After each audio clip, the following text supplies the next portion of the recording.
This house seems to be a vortex, it calls you in. The energy in the evening, as it starts getting dusk, I felt the spirits waking up in the house, not just the victims, but the demonic presence in the house as it was growing darker and darker.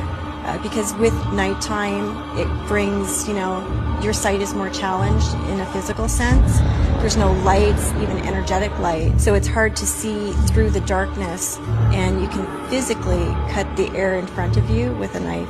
It's just very, very thick. I do hear female voices walking the halls, calling to me. I'm seeing bodies piled in the bathtub. I can see the dark-haired girl this way, and then the younger girl, she's kind of sit here with her legs spread and kind of down this way. And I just see other things in there, other bodies or body parts.